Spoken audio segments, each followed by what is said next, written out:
Estoy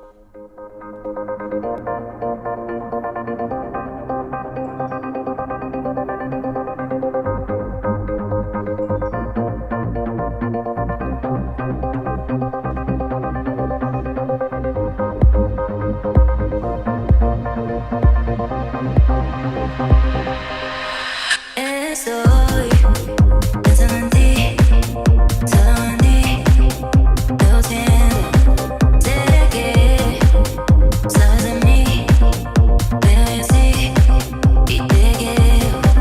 Estoy pensando en ti, solo en ti, lo siento, sé que sabes de mí, pero yo sí, y te quiero.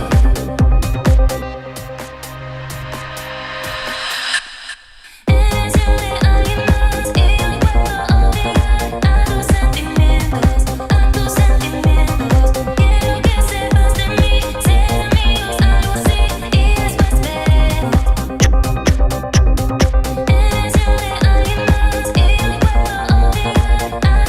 y te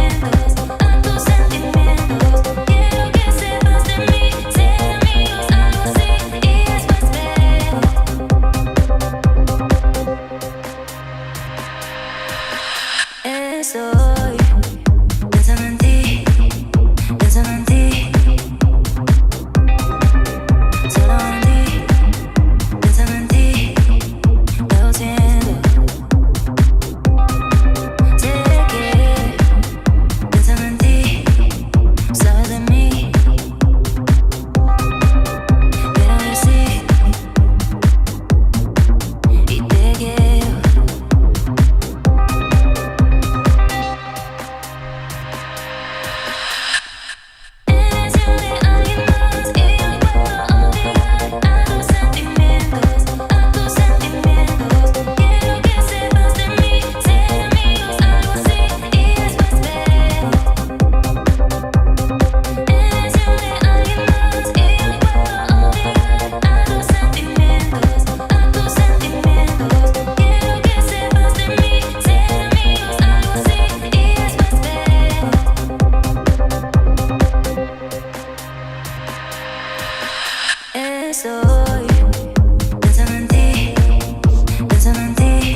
Estoy pensando en ti,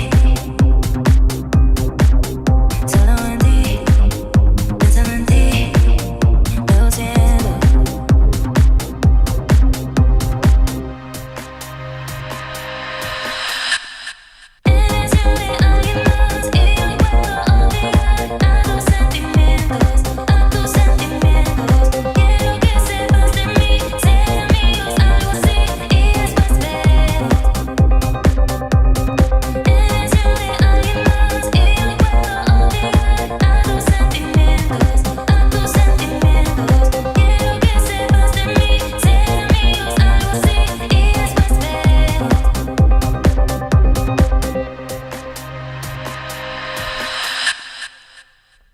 Hello, welcome to Record Label Boss with your boy Avio on the microphone. I hope you're having a great week, and I hope you're ready for some more interesting stuff today on Music Industry Wednesday. Today I'm going to do a little bit of a variety of things. We're going to talk about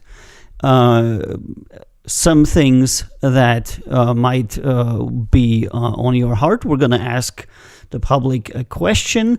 And the question is already available on Reddit. It's the topic of the stream there. We're going to talk about a little bit about where the label is going to develop, because we recently decided some minor strategic changes.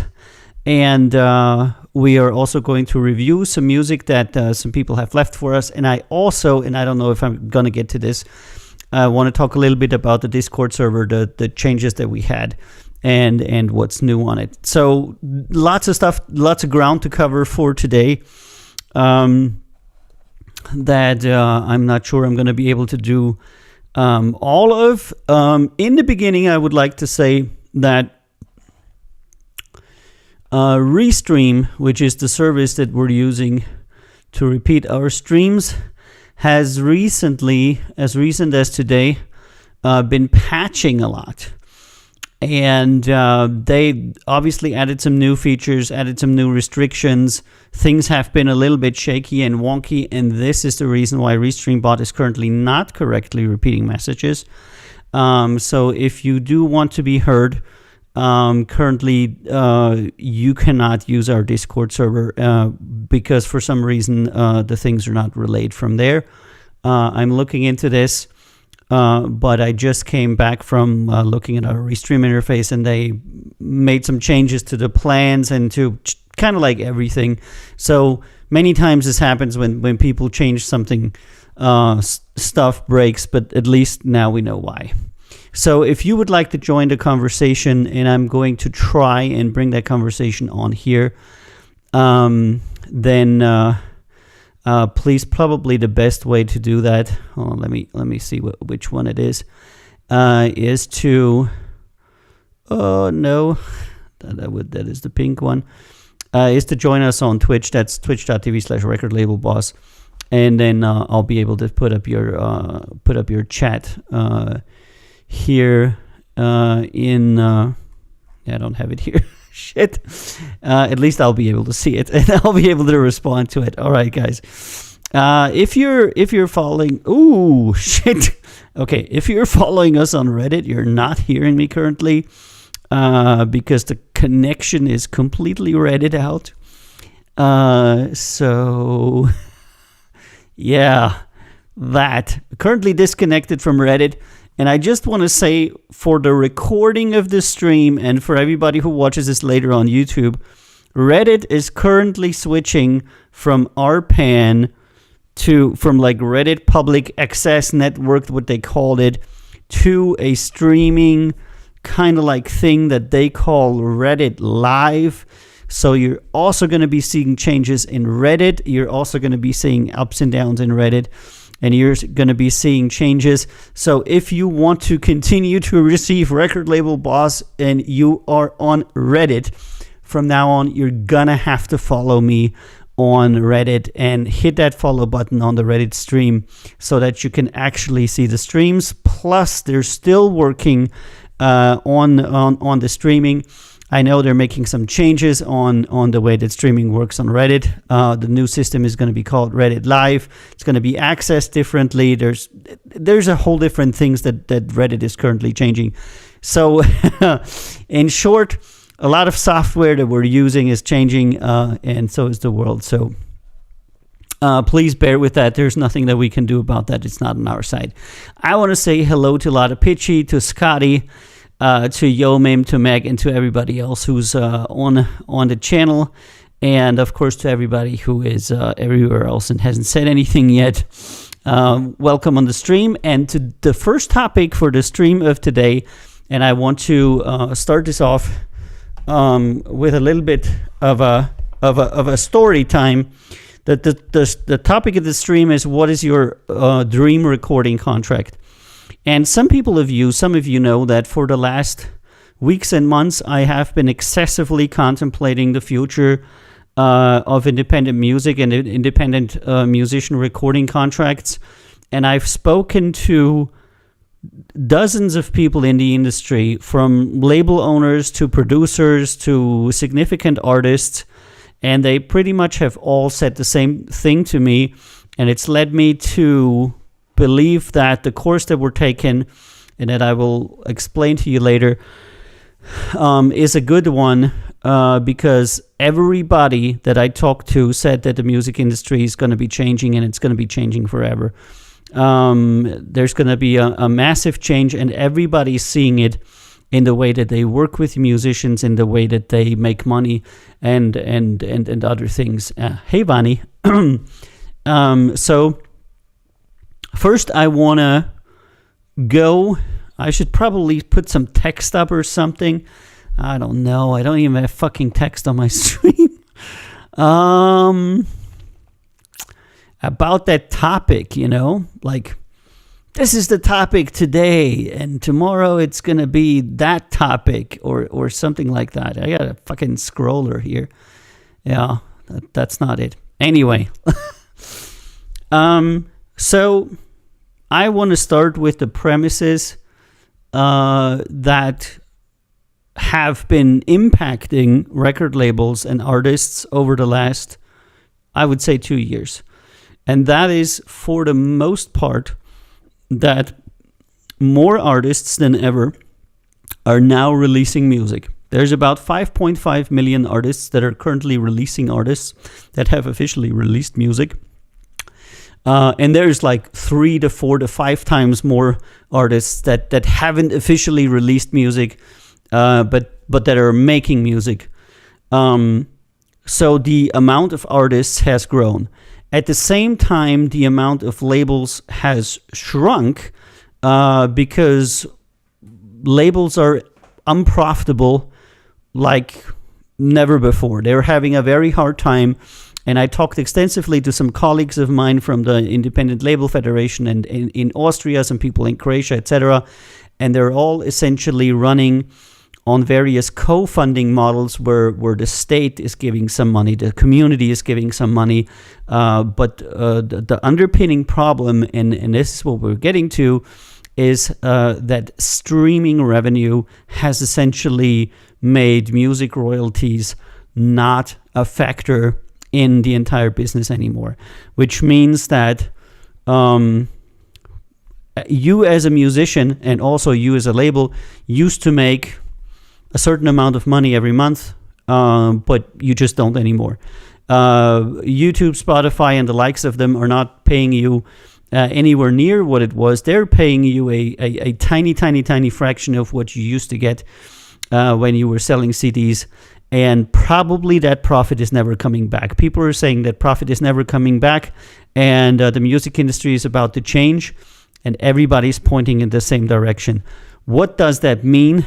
That means that essentially that paradigm shift that a lot of people have been hoping for is actually occurring, and that people, especially in the distributive sector, in the publishing sector, and in the label sector, are now giving up the hunt for master rights, because master rights generally aren't worth anything anymore.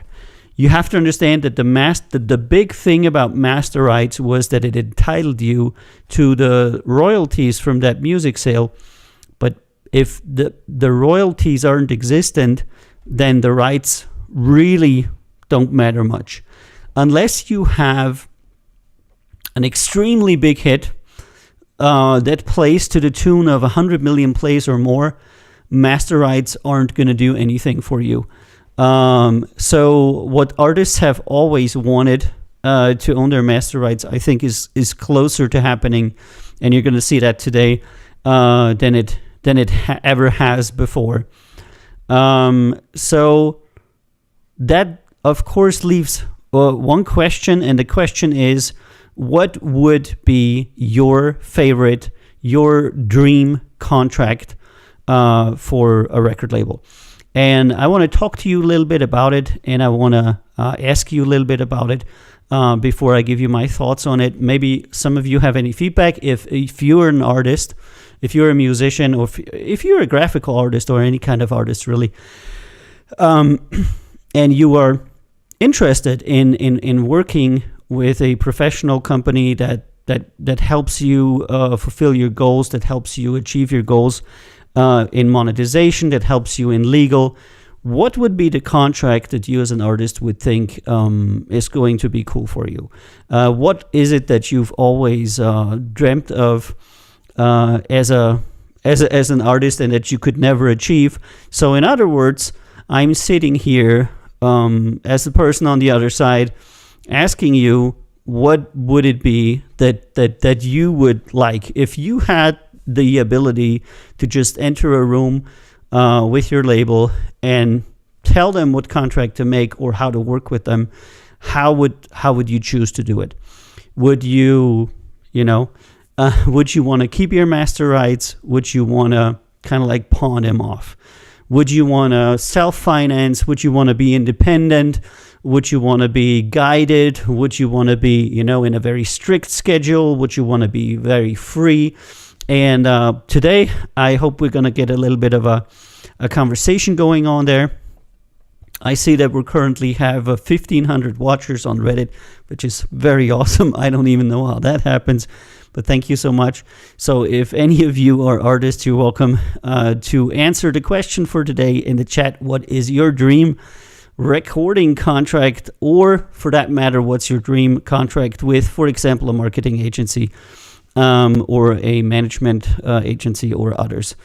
Over the last, I would say, 4 years, I've talked extensively with artists, mostly musical artists, and I held, I don't know, around 300 calls, video calls with musicians, and asked them about their music, asked them about what contract they would like, how they would like to work.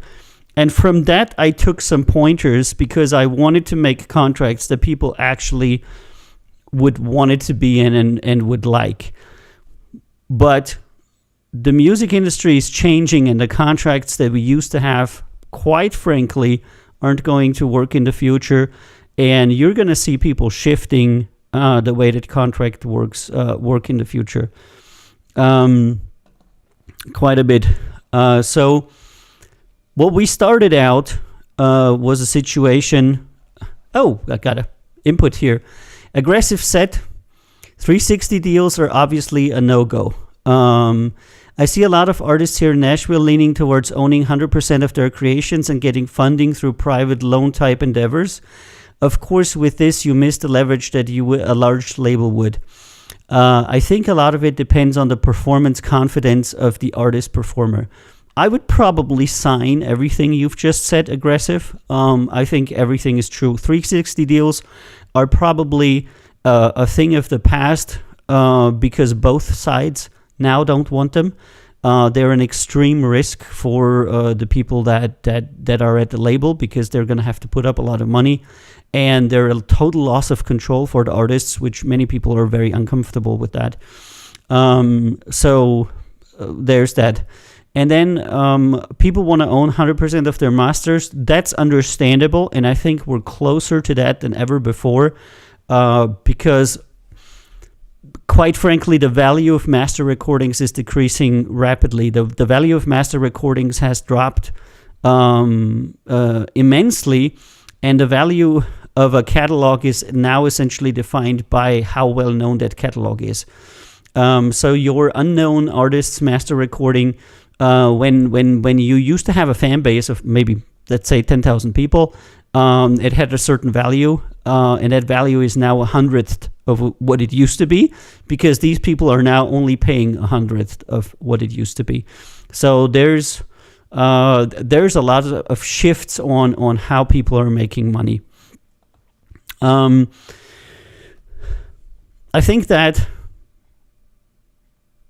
Happy Smile Seeker says it's true the 70s and 80s were the best. Well, the 70s and 80s were good once you were in the game. Once you were a recording artist, it was good, because even if you got only a very small amount of your royalties and your label gave you like a 10% contract or even a 3% contract, you still made money on that. Now it's even worse.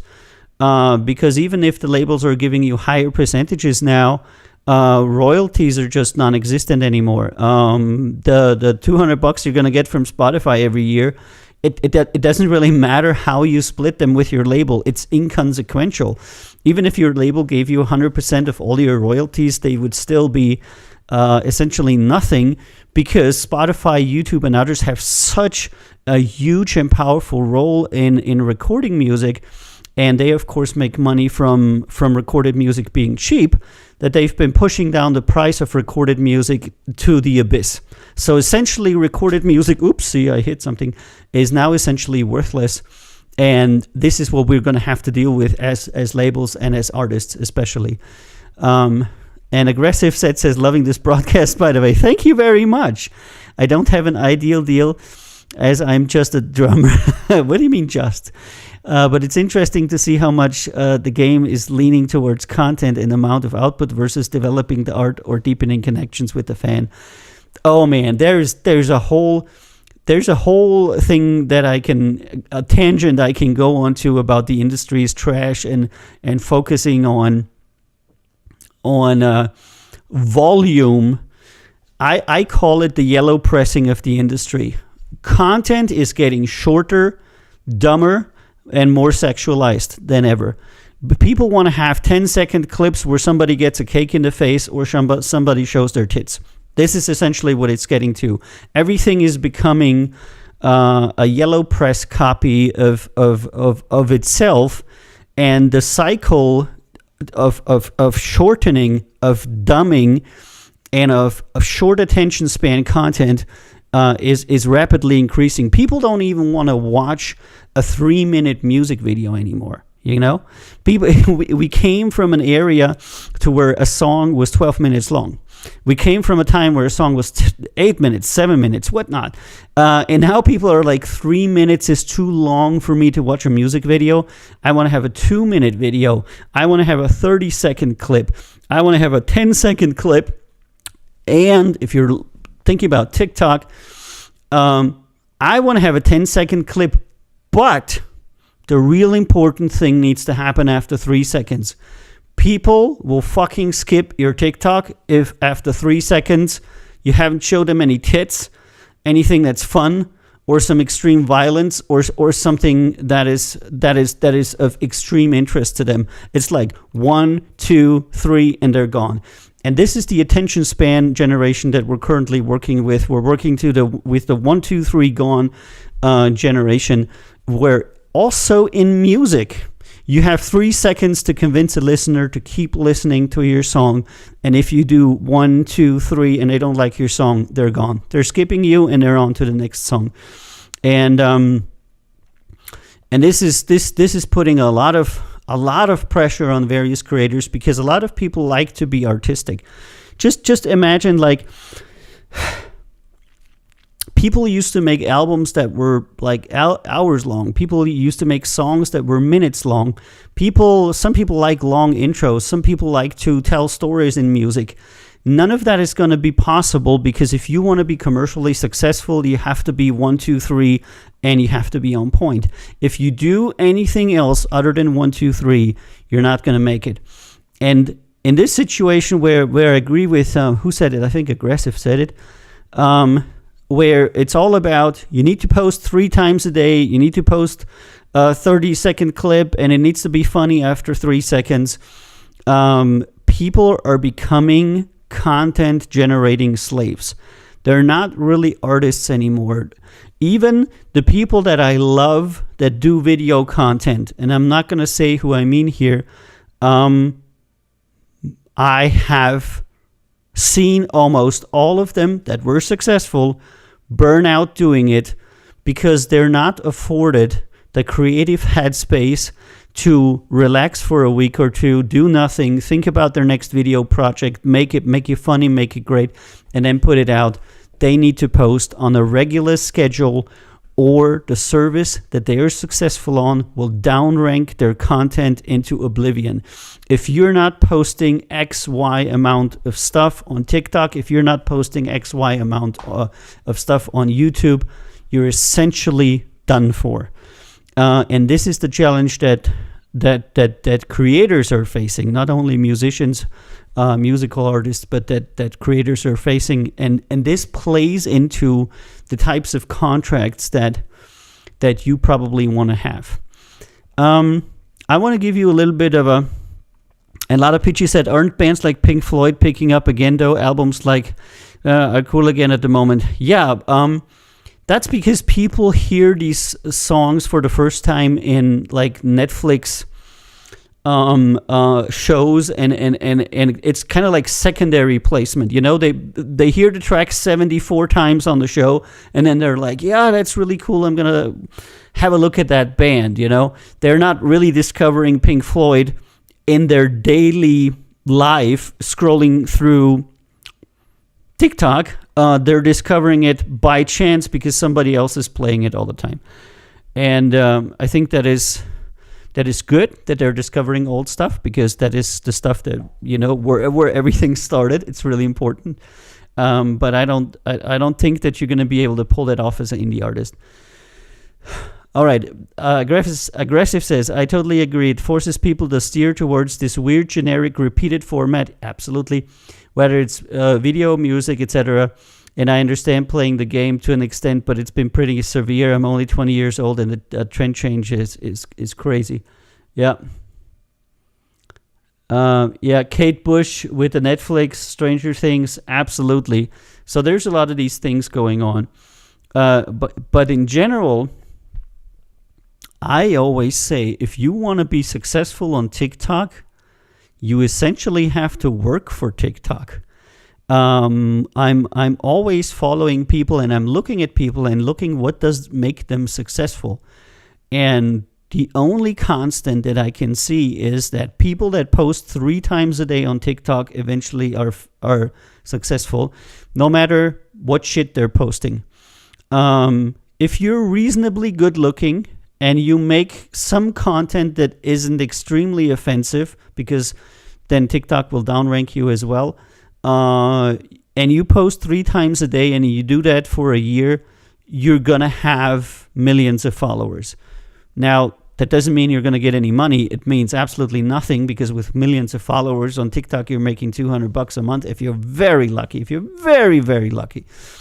But if you ever stop, you're going to get buried. And this is not the way the creative people work. This is the way how advertisers work, how marketing agencies work. How can a band go back into the studio and make an album and make it meaningful, work on it for 6 to 8 months, and then come back if they don't have a media team that keeps spamming their crap 3 times a day in all of these channels? Answer, they can't. That model of getting famous isn't out there. And the funny thing is, another tangent, a little bit of a tangent. Vani and Lottie are trendsetters. That's right, absolutely.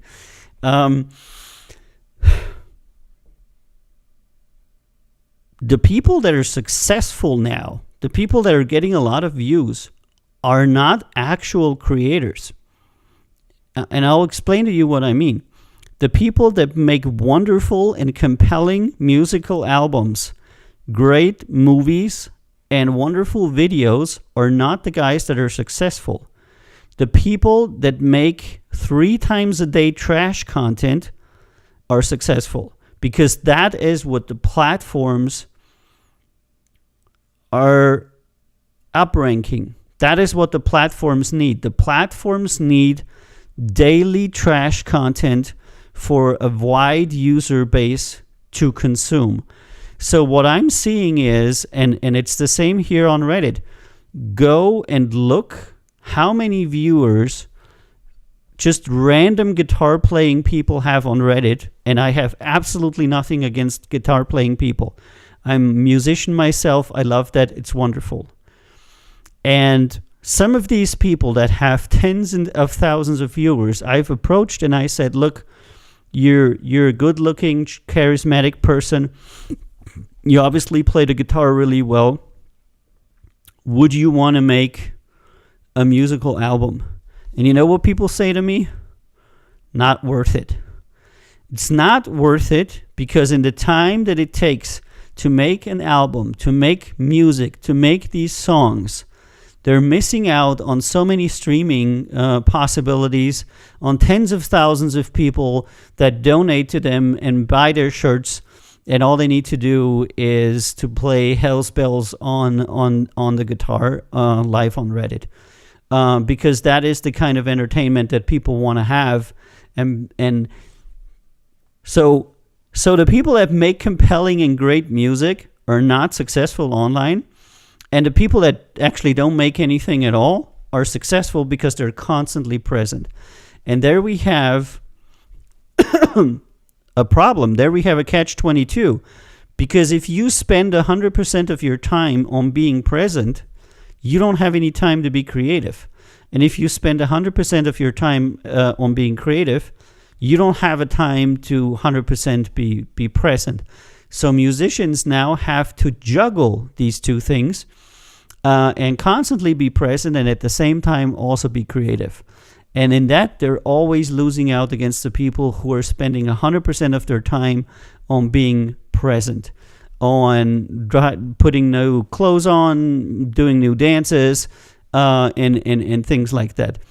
And this type of presence can only come from the artists themselves. It's really difficult to do that as a label for them, because people always ask me, can you not make some like advertisement TikToks for me? I'm like, what am I going to do? Live in your house and film you? Because the problem is people want to see you. People want to see your brand. People don't want to see me pet my dog. Otherwise, they would, subscribe to the Avio Pets His Dog channel. They want to see you as the musician, you as the dancer, you as the graphical artist doing something, and only you can do that.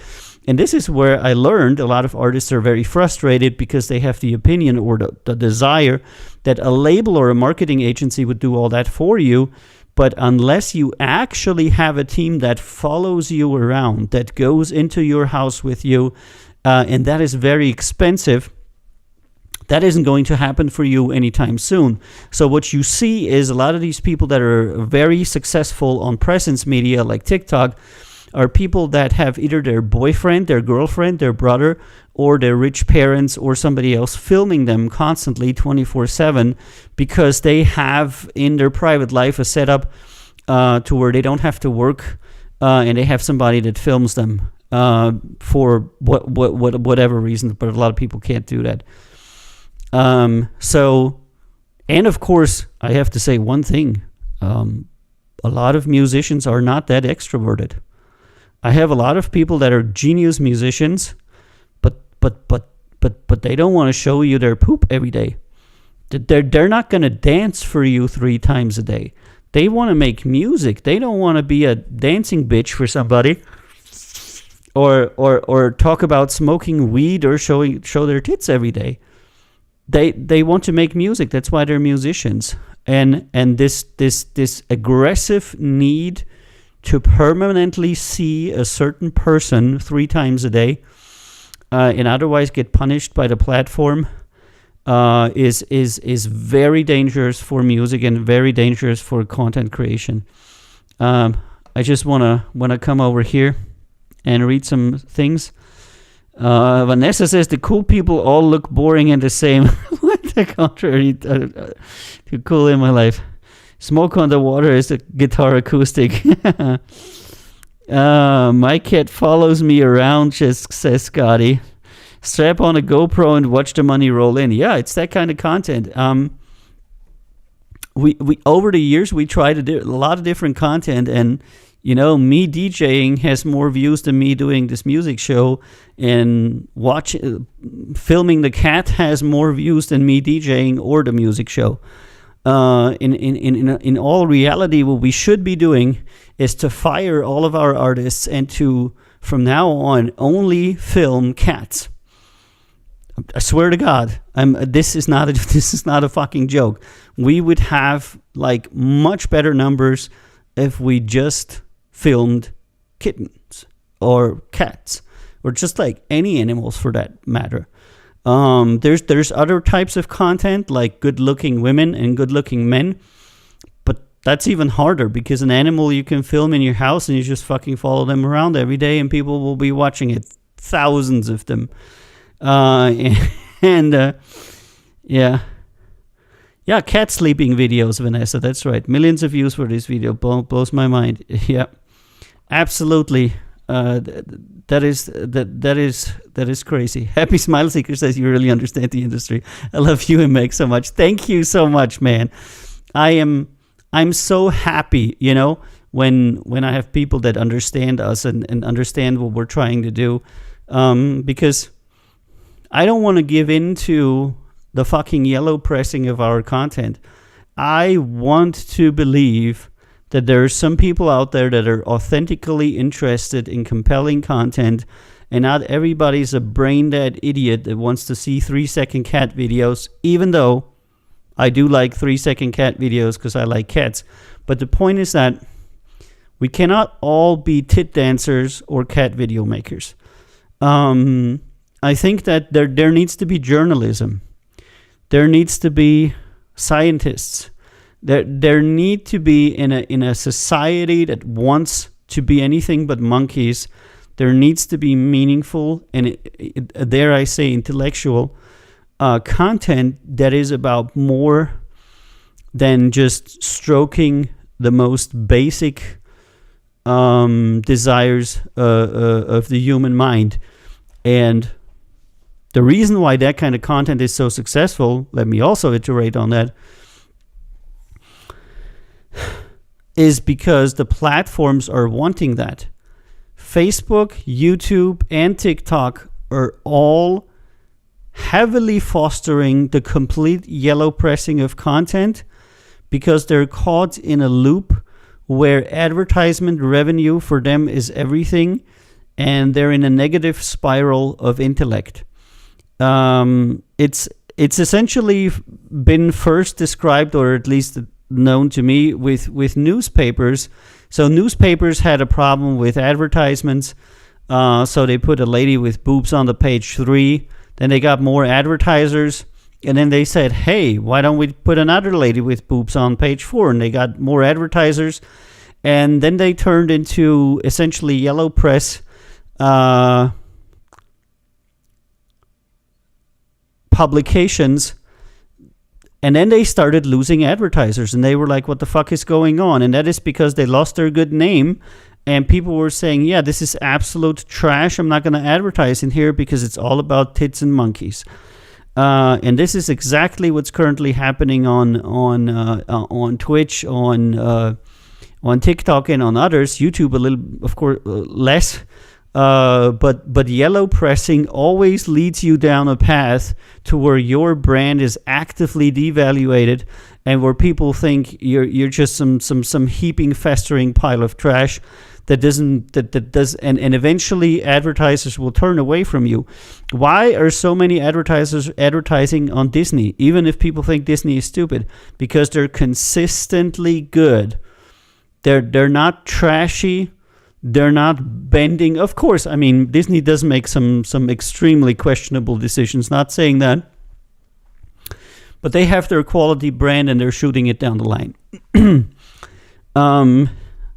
And they haven't budged into many things that they could have done.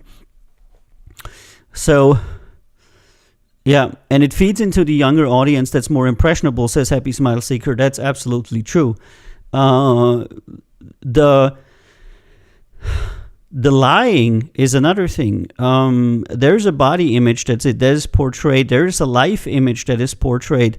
16-year-old people have never been under so much pressure as they have been today. 16-year-old people consume content that shows them how people that are just 2 years older than them are extremely successful business people, travel the world, look like superstars, have successful relationships, and drive around in Ferraris.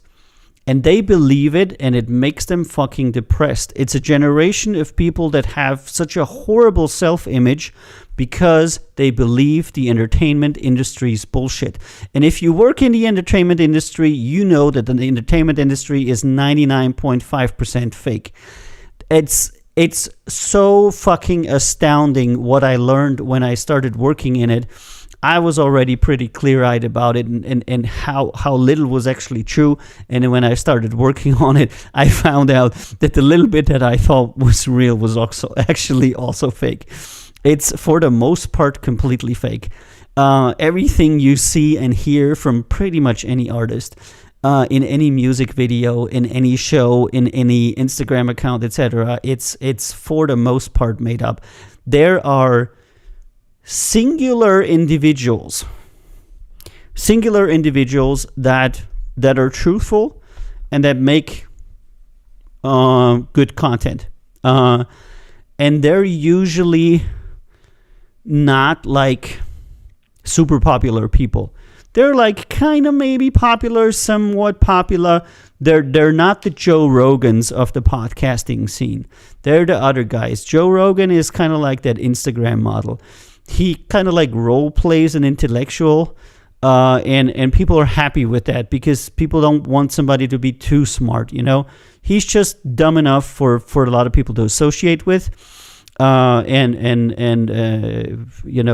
touches a lot of these spaces that people want to have touched. So let me jump over here, read some feedback. I was listening to the Beach Boys the entire day, says Vanessa. Okay. Excellent. So yes, younger audiences are under great pressure because they see all of these things that are unattainable to them. I today saw a video of somebody who found a website that a programmer had made. It was like, I don't know, Czechia or something, whatnot. And he used data from the U.S. Census Bureau about relationships and about income, etc. And they made a not very representative, but still, poll on the page of this guy who's running this YouTube channel, asking girls what kind of guy that they're looking for. More specifically, since he's black, it was like black women between 30 and 35. What kind of guy are you looking for? Because that's kind of like the demographic of his channel. And they answered something. I forgot what it was. I'm looking for a black guy that is this age, this size, makes that much money, has that kind of education, whatnot. I totally forgot. And then they cross-checked that with the census data, with like how many of the people are actually that. You know what I mean? And it turned out that what people wanted, and in this case it was women wanting something, was available at 0.2% of the population. So over 75% of all the women queried wanted to have access to 0.2% of men that had the attributes that they described. And this is what fake success stories do to you. They give you this slanted view of reality to where you think that every person has to be a superhero. And of course, your partner, your potential partner, also has to be a superhero. And this leads to a lot of unhappy people. It leads to a lot of unhappy women because they're like, why can I not get this guy? And it leads to a lot of unhappy guys that are unhappy with them because they know what the women want, but they just don't have that. They don't make that much money. They don't look that good. They're not that buff. They don't have that kind of income. They don't have that kind of education. And then you have everybody who is disappointed because they're pursuing a goal. They're pursuing an image that is not realistic and that is, and let me say this, fake. A lot of the, and I'm an economist, a lot of the people that are rich come from rich parents. If you look at the world's billionaires, there isn't one that I know that didn't come from rich parents. And I'm talking about millionaire rich. So unless your parents were already millionaires, the chance that you become a millionaire, a multimillionaire, or a billionaire are very, very, very, very fucking slim. But of course, in the TikTok, Gary Vaynerchuk doesn't tell you that. Elon Musk doesn't tell you that. And everybody else who's like pretending like they set up their company completely by themselves and had no help doing it, including, by the way, Bill Gates and others, don't tell you that. They tell you, oh, I made it on my own. I'm so successful. I dropped out of college. Yes, motherfucker, because your parents had millions. If my parents have millions, I can drop out of college and start a company too. That's not a problem. You know, it's these fake heroes that make us susceptible to problems in mental health and make us as content creators put us in a bad spot because unless we're fucking lying through our teeth, nobody wants to see it. And Vanessa says, I want a man that's intelligent like me, lol, even this difficult to find here. Yeah, it is. Um, Happy Seeker says you're most welcome. Grateful to two of you. Love you, dude. Do you see any trends of live performance making up for the losses in revenue in recorded music? Yes, absolutely. I feel like the live area is becoming massive. Currently aggressive. The typical income of a musician, 75% comes from live music. 75%, which means essentially that anybody who cannot play live music and play his own music live is never going to be a professional artist in the sense that they can support themselves. They could be like a streamer and sell shirts and stuff, but then they're not really a musician. But if you want to be a musician and you want to not be on welfare, you're going to have to be able to perform and do that at the very best by yourself, and you should be able to perform like an hour or even a 2-hour set. And this already is very difficult for many people, because in this time and age where like kind of like the economy fades out people, bands are getting squeezed to the bottom, because now 75% of your income is performance. If you share that with 5 other people, you're never going to get out of jail. You're never going to get out of poverty if you share it with 5 people. If essentially what you have to do is you have to be a solo artist, and you have to perform by yourself, and you have to perform regularly and as much as you can, and that is the money that you will make. 75% performance, 20% merchandise, yeah, and 5% royalties. Royalties make up 5 or less than 5% of every musician's income. 20% is merchandise and 75% is live performance. So your merchandise and your live performance are going to be everything. So your brand and your performance is essentially where you're going to make your money. Royalties with 5% are a joke. You might as well not even collect them, because nobody gives a shit about it. Your distribution royalties are going to be laughable, and your publishing royalties are going to be even more laughable, and your sync royalties are going to be even more laughable. It doesn't really matter. There is, the industry makes kind of like data reports, like Nielsen does, and every label usually gets an annual report from the label's bigger society. So, for example, us at Count Zero Records, we're part of the Austrian Independent Label Federation, and the Austrian Independent Label Federation is part of Merlin, which is the Federation of Independent Labels worldwide. And we get all kinds of data all the time.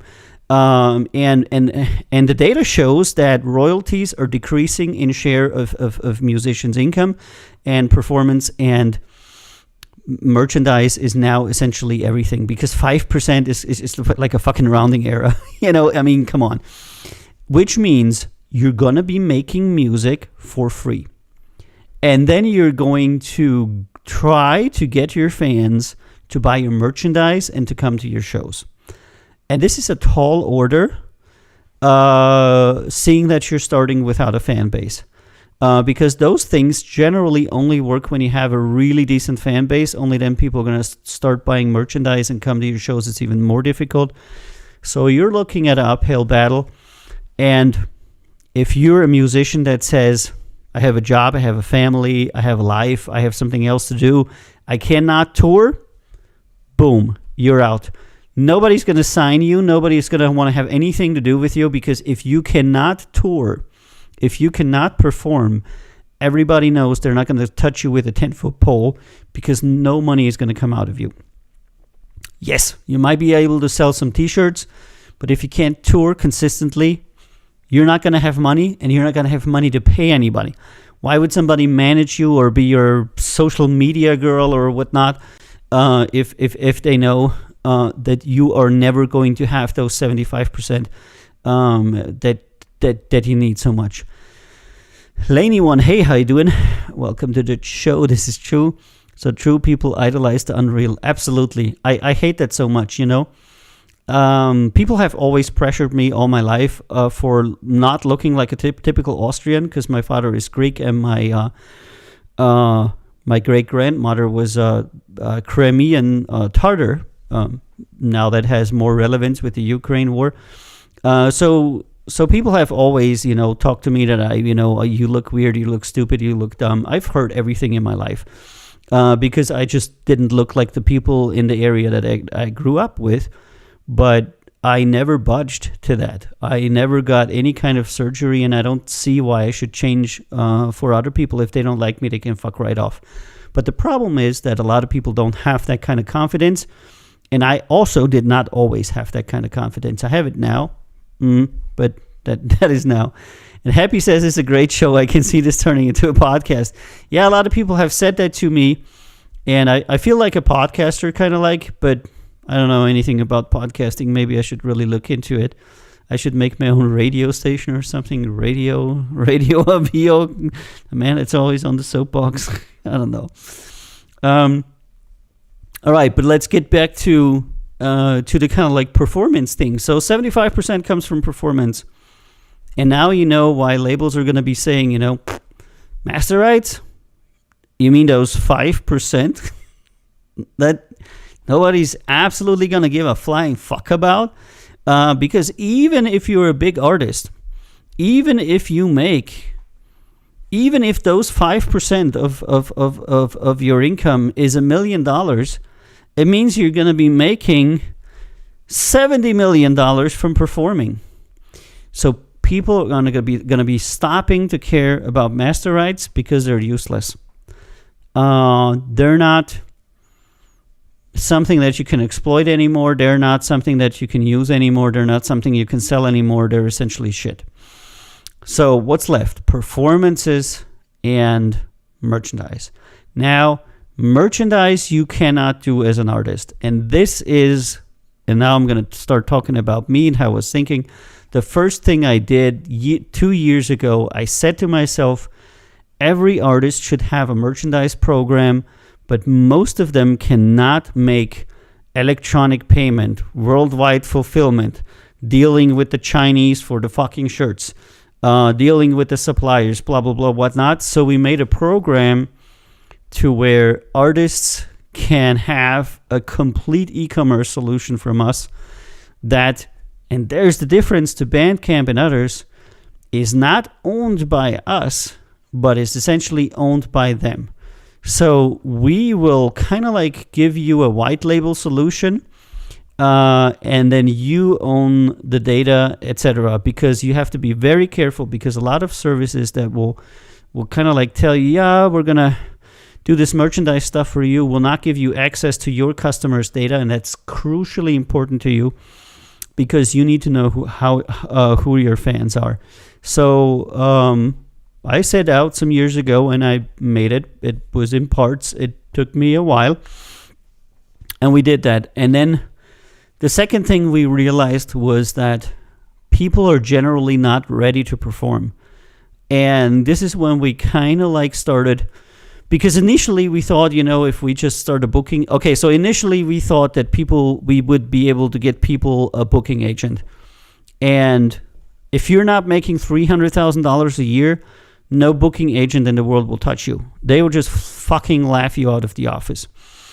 So we said, okay, if we want to book smaller artists, we're going to have to do it ourselves. So we started setting up a booking operation. We got the contacts, the lists, everything. And then we were ready and we were like, okay, guys, we're good.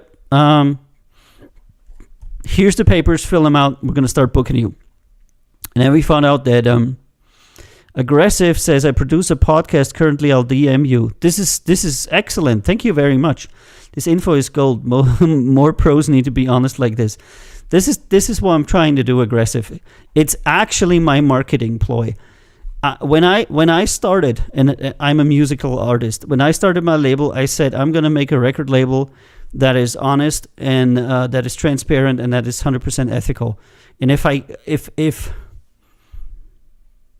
I refuse to believe that doesn't work.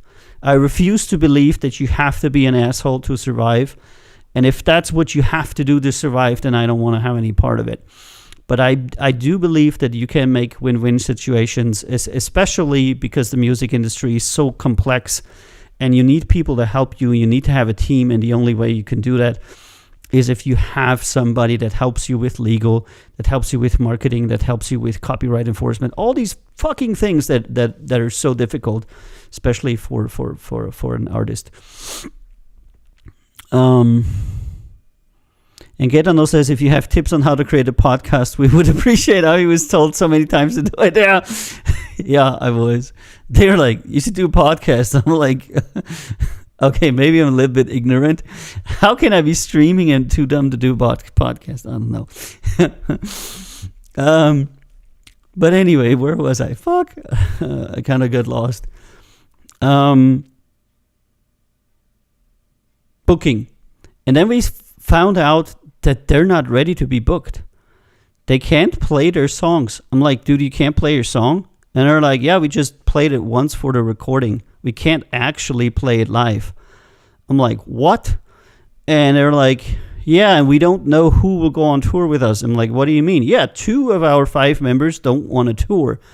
I'm like, how the fuck are you going to play as a band if you only have 2 people?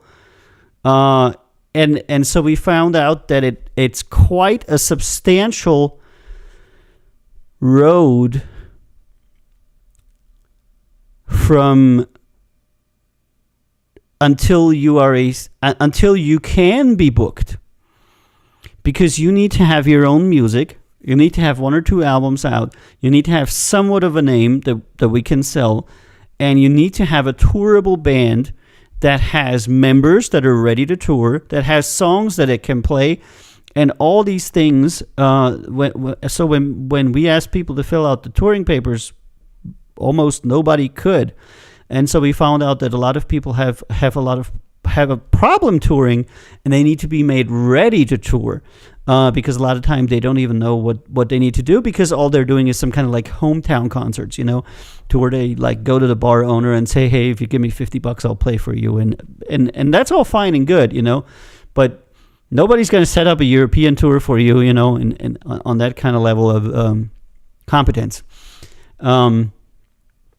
So we found that what is hurting artists is what Donald Rumsfeld called the unknown unknowns. Those are the things that they don't know that they don't know.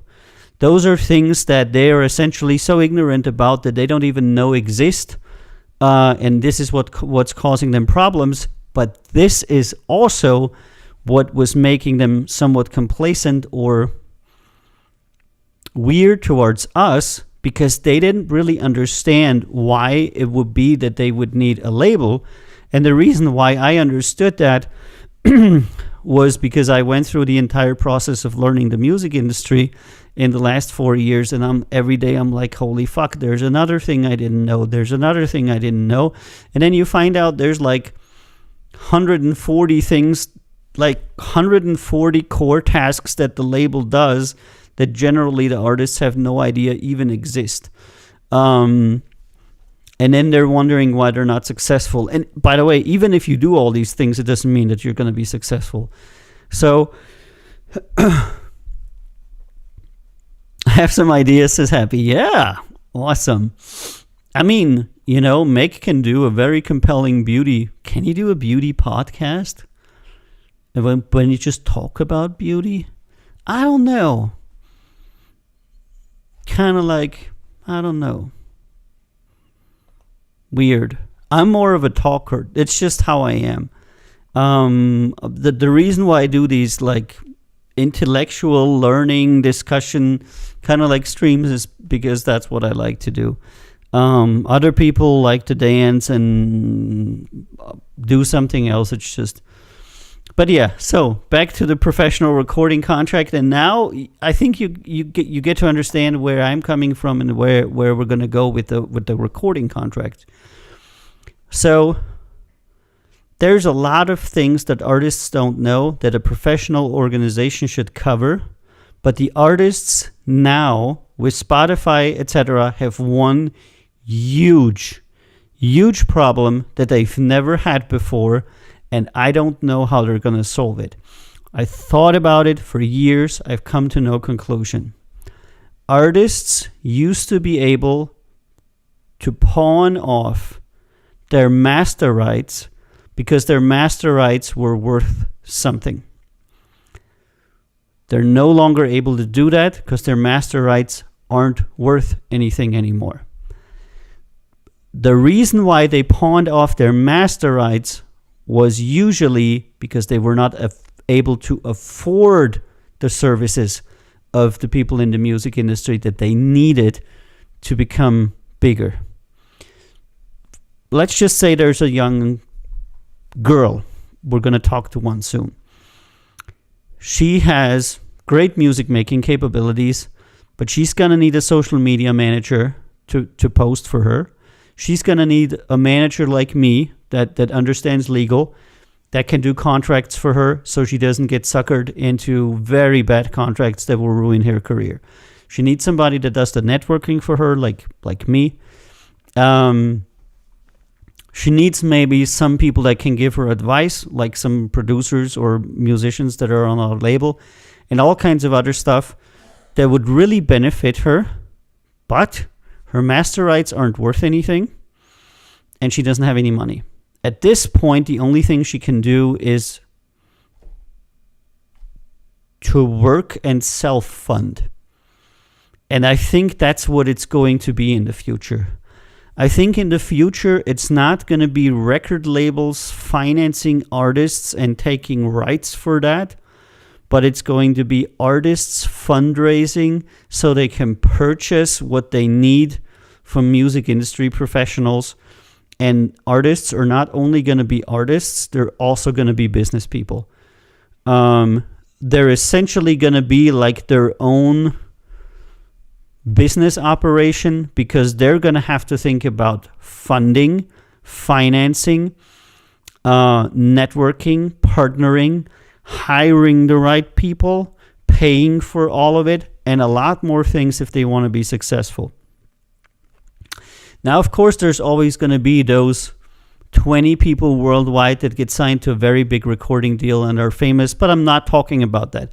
In a group of 5.5 million people, the 20 people that get signed to a big contract really don't matter at all. We're talking about the other 5.49999 whatever artists. And I think the reality in the future is going to be that while they are now enjoying great access to the music market, great technological capabilities, and more control than ever before, they're also going to start bearing all of the risk and all of the funding, thereby making success that much more difficult. Because, and here we come to what we are probably going to do in the future, like many labels, a lot of labels are going to introduce, and I know that Awal and many others have already done it, a minimum size for artists whereby if you're below that, you're going to have to pay. I have talked to artists who pay up to $6,000 a month to be on a label, to get distributed, to get published, and very little else. And if you don't have the money, nobody's going to care about you. And you're going to have to come up with that initial income completely by yourself. Nobody's going to help you with that. So you either have a job and you can kind of like co-finance your package, or you're going to have a very hard time. But when you're in that catch-22 of no fans, no material, no performance, no money, the only way that you can break out from there is by yourself. You have to make the material, you have to learn the material, you have to connect with the fans, you have to start performing, and then you kind of like have to spiral that up to where you actually get to the point to where you can afford to buy somebody. Now, there's a quote from an Austrian singer, His name is Reinhard Fendrich, and I'm going to say it in German, and I'm going to translate it. I'm going to tell you why it's important. And he said in a song of his, Freiheit heißt, was man leicht vergisst, dass der Starke den Schwachen frisst. And what that means is freedom is what many people forget, the situation where the strong eat the weak. Because with freedom also comes the greatest danger ever. Because you as an artist are now you're actually funding your own career, meaning that if you're bungling your career, you're not only bungling your career, and you're not going to only hear stories about how bands got signed to some kind of label and then they got shelved for 3 years and they couldn't get their masters, and all of this is horrible. But from now on, you're going to pawn your house on your career. You're going to sell what you have, and if your career fails, you're going to end up with $500,000 in debt, and nobody's going to help you out of it. So we're going to see a lot of musicians and a lot of creators going broke as they're trying everything that they can do to buy services that they need to become relevant. And the reason why I'm saying that is because I'm already seeing content creators buying services like there's no tomorrow. I have a friend in Croatia. He has a production company. They make about 3 songs every week. Every song costs a few thousand to make with them. And people are buying it. Probably hundreds of people are buying songs to be made by him with his production company every year because they believe in themselves that when they release that song, they're going to be successful. And as you have probably concluded, out of the 100 songs that they release every year, maybe one actually becomes so popular that they have enough momentum to become an artist. And everybody else just gets stuck with the debt. And this situation, and this is what labels used to do before. Labels were professional risk managers that invested in artists, but labels had an incredibly more sophisticated approach. They understood the business. They knew what they were doing. And they had the money to take risks. And all of this is now landing squarely on artists' shoulders. I can only tell you from a label perspective, mitigating risk as a label is very difficult. And labels are having a huge fucking time. A very bad time doing that. And mitigating risk and managing risk from investment as an artist,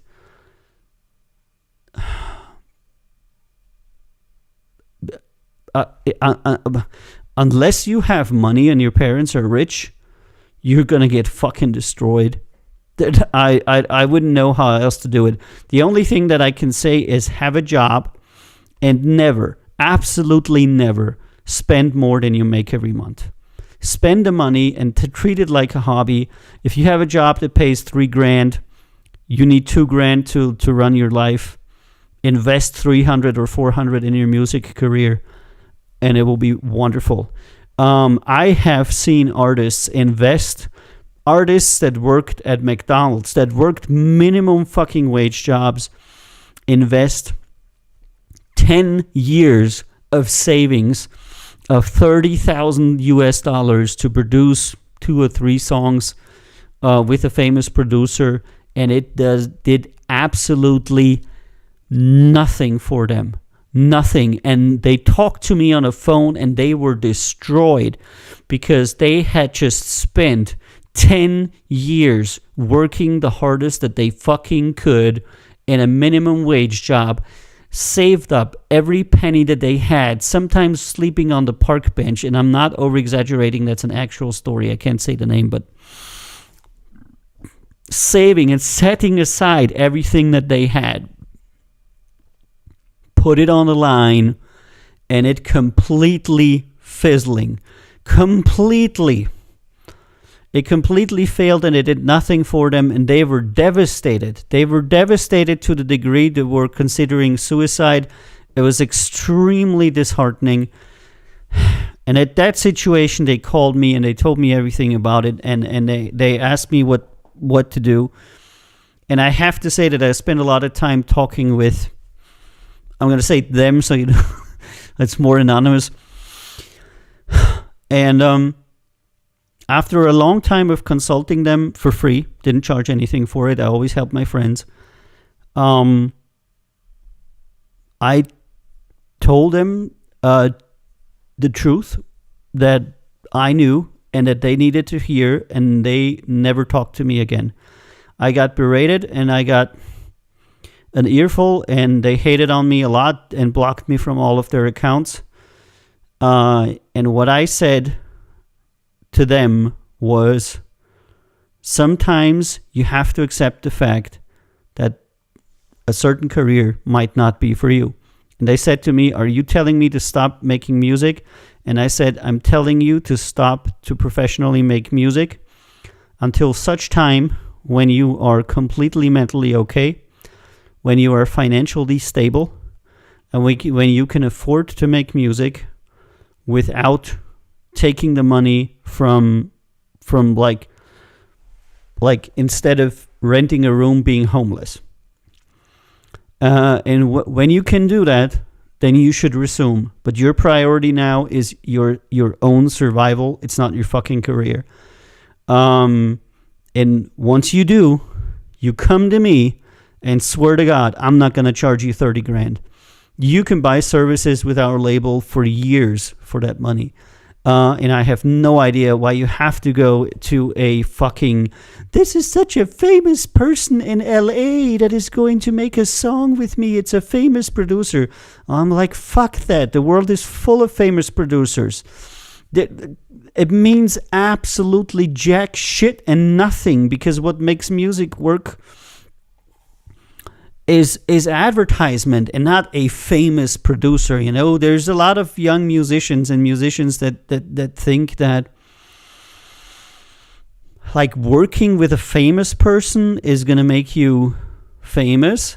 And then there's a lot of people that used to be famous that do nothing else but extract money from people who think that if they work with somebody who used to be famous or who is somewhat like beta famous, is going to make them famous too. And they're charging outrageous prices that these people generally cannot afford. And I have seen lives destroyed in the pursuit of musical careers. And then I do what I do here, and I give them decent advice, and they don't like to hear it, because it sucks to hear that you did something wrong, and it really sucks to hear that you just wasted 10 years of your life on something that you probably shouldn't have. And a lot of people have a very hard time. And yeah, wow. Happy Smile says money doesn't create talent. If I would say that to them, they would probably start crying on the phone. I never said that. I said, look, you have talent, but you're going about it all wrong. You just invested far too much money far too early. And this kind of like music that you're making here, I'm not even sure what it is. And a lot of times these people are very creative and they want to fulfill their creative vision in everything they do, but they do so incompetently because they haven't been in the industry for quite a while. And they're like telling their video director how to do it. They're telling their producer how to do it. And these are people that haven't ever written a song in their life. And I'm like, what are you doing in a professional studio? I want to see you completely make 20 songs by your fucking self at home before you ever spend fucking money on studio hours. Because what are you doing with these audio engineers? What are you doing with these producers? Of course they're going to work with you if you pay them, but you have no business talking to these guys because you don't even know what to tell these guys. You cannot even express your creative vision in terms that somebody working in the industry could understand, because you know nothing about music. Learn the fucking you should be able to instruct your audio engineer, your videographer, your producer, your songwriter. If you're paying for them, you should at least be able to talk their language. And this is the fucking sad thing I always hear. And a lot of my friends are producers. A lot of my friends are doing mixing, mastering. And the thing that we always hear, that I always hear from them, is customers are coming in. They have no idea what they want. They cannot tell you what it is that they want. They lack the ability to tell them what they want. They make some crappy ass shit music that the producer and everybody in the studio knows is never going to go anywhere. They pay a whole studio day for it, and then they're very happy and leave with their song.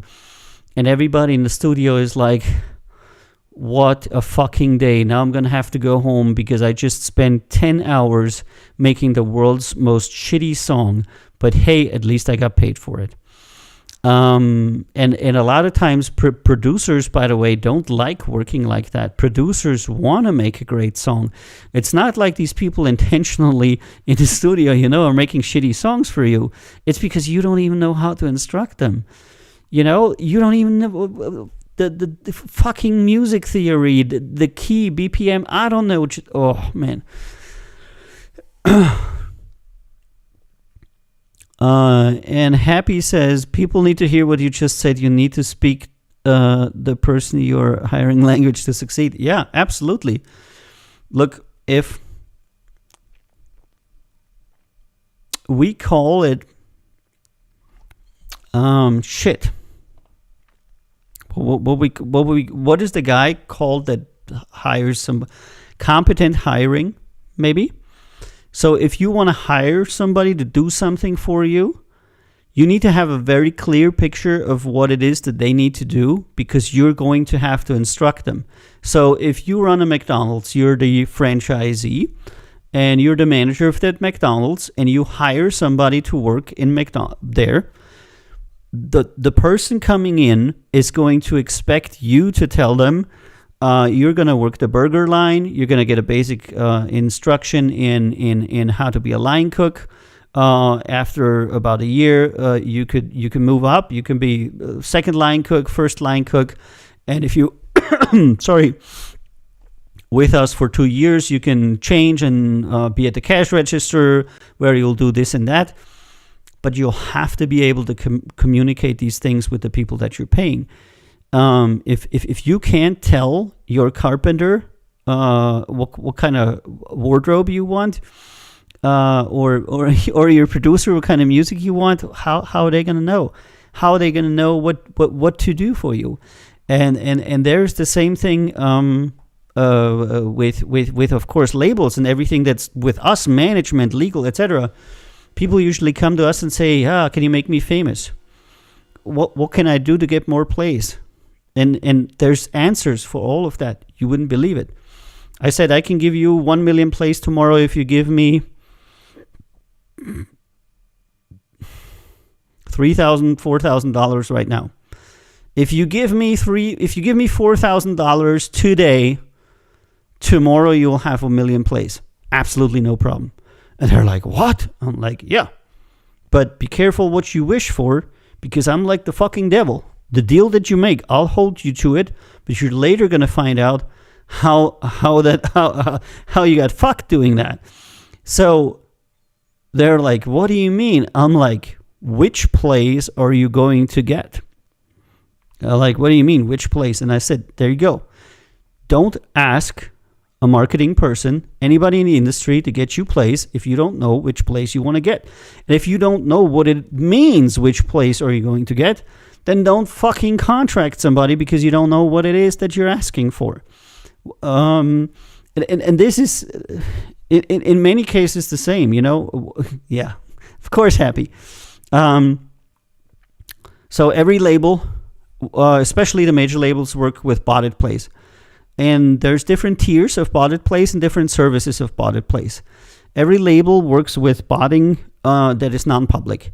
like, fuck if any of us would ever use a botting service that like you as an artist have access to, because Spotify is intensively fucking monitoring these services. Labels use services that are closer to the ones that are doing the botting because they generally buy larger amounts, and they usually buy untraceable. And so there's a whole industry in botting. Who do you bot with? Which level of bots do you buy? What kind of plays? What's the mix? What's the speed? Where the play's going to come from? Which providers are you going to use? Are you going to spread? Blah, blah, blah, whatnot. It's its own fucking science. I have never in my life received any kind of issue from Spotify or anybody about plays of our artists. And the one time one of my artists hired a marketing agency to promote their music, they got their song fired off of Spotify and they were almost banned because they were immediately detected for botting. And the artists were like, but we only bought marketing from an agency. And I'm like, how the fuck do you have any business spending money on promo services and not talking to me? They're like, what do you mean? Shouldn't we be able to buy promotion services from everybody and they would just do it? And I was like, fuck no, because 99.9999999% of the promotion services available to artists online are fucking fake. Everything that you can buy is fake. And they're like, what do you mean? I'm like, yeah, have you ever seen the real prices? I can get you an endorsement from every one of the world's most famous DJs, and I can get them to play your song. But it's not going to cost you $9.90. We're talking about tens of thousands of dollars, starting at $3,000 for a few positive words in one play. And if you want, insert big DJ here to support your track, we're talking about serious money. They're like, yeah, we can't afford it. We just thought we were going to go with the cheaper, I'm like, yeah, all the cheaper ones are fake. Very simple. Why? Because if the cheap promotion methods would work, everybody would do it. Right? If you look at promotion products, only the top 2% of promotion products actually work. And it's inherent, because if every system was effective, then people would be flooded with so much stuff that it, again, would not be effective. It's kind of like if you find a secret treasure, it's great. But if everybody finds it, and 7 million people are now there with you at the secret treasure, it's no longer secret treasure. It's just something that everybody has. That's pretty much how promotion works, you know? So, okay. Long tangent, sorry. So, the unknown unknowns usually. The crew is on Twitch, so nice to see you, yeah. So, I've been talking for a long time now. I don't know if I'm going to get to the other things. So, what we want to do is we want to acknowledge how the music industry has changed, and we want to offer services for that changed music industry. So I have developed packages where artists, in every case, remain full control of everything. I was thinking, am I going to give them control of this, control of that? I was like, meh, give them control of everything. That way you can say you control everything. They own all the rights, they control all the things, they call all the shots, which, by the way, will not be good, but that's their problem. Because I had so much arguing back and forth. We should control this, and we should do this, and we are convinced that A and B works. Clue, it doesn't. Yeah, but it should, and blah, I don't even want to talk about that anymore. I want to do it to where We are the helping hand that you can take, but you don't have to. And this liberates me from the situation where I'm working with an artist and they just don't believe what I'm saying. I always say, if you're hiring people to tell them that they're wrong, why are you hiring these people? You're hiring a bookkeeper and then you're telling him how to do his job? Fucking crazy. So we're going to make it to where they have full control of their masters. They have all of their royalties. They have all of their performance income. They have all of their income from merchandise. And we do two things.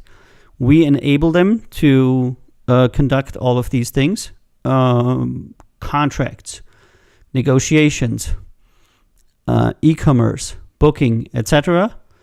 So that if they seek to conduct a certain thing, whatever it might be, and it's a long and very extensive list that we have on our homepage, they can do it, but they're going to pay us for it.